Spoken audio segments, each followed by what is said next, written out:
Hope. Hope. Hope.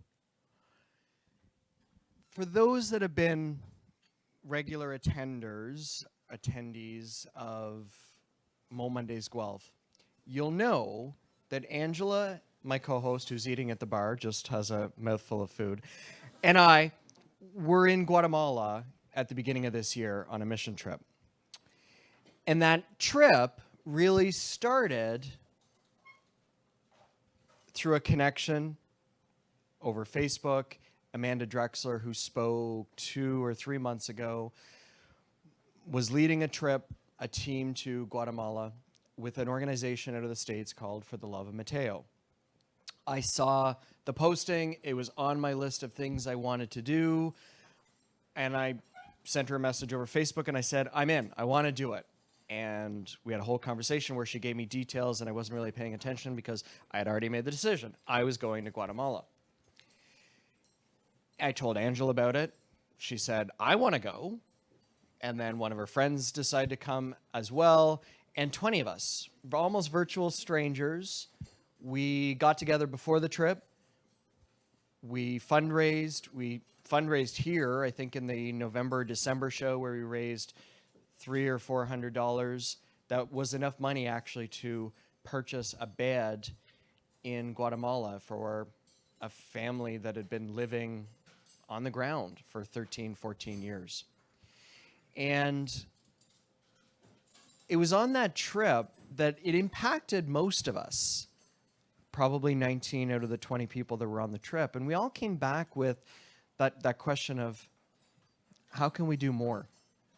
And Angela and I had a whole conversation on the plane ride back from Guatemala about the experience we felt while we were there. We saw it. We were around it every day.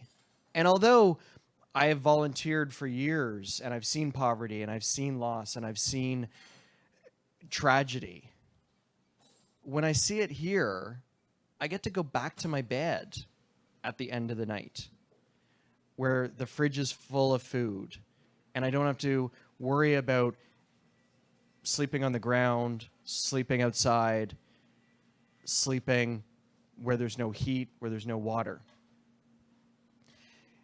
And it really struck me that why is it that I had to go, I don't even know how far away Guatemala is, but why did I have to go there to really be impacted by the injustices that exist in the world? And so that led me to start researching, to understand more about our minds, human psychology, as to that consistent message of lack has the ability to change your thinking. And the one thing I noticed in those countries, they have hope. They have understanding. They don't have cell phones or smartphones. They don't have flat screen TVs or Mandarin buffets, but they've got family, they've got connection, and they've got hope. So, end of January, 2 or 3 weeks after the trip, I was going to Toronto at a Toastmasters training with the district director, and I was telling him about all these things that were going on in my head. And he said, Kevin, you need to check out this program called the High Performance Leadership. You need to do it and create something with your passion. So, talked to Angela about it and got the books and started the program. Where it was just on this past Monday, I announced Angela and my plan for 2018 at the Toastmasters group. And hope has been around my life, the word. It's been everywhere. The doctor's office down the street from where I live has a sign in the door that says hope. I was speaking at a school somewhere. I might have been Hamilton, might have been Toronto. I don't really remember. But I'm standing there in front of this audience and I look up at the back wall and the word hope is on the wall. And I stopped speaking, took a picture of the word hope. And one of the first motivational books and motivational speakers that I ever heard back in 2007 was Frank O'Day, founder of Second Cup. Now he leads Street Kids International. He was the one who founded Night of 1,000 Dinners for the Landmine Foundation. But his book and his talk is called When All You Have Is Hope. And sometimes hope is all you ever need to change the world. So Angela and I have made it our goal for 2018. We are going to be leading. We've accumulated an incredible team, supportive team around us, including Amanda. We're going to be leading 12 trips in 2018 to Guatemala, Cuba, Peru, and 2 to northern Canada. This is the first time publicly.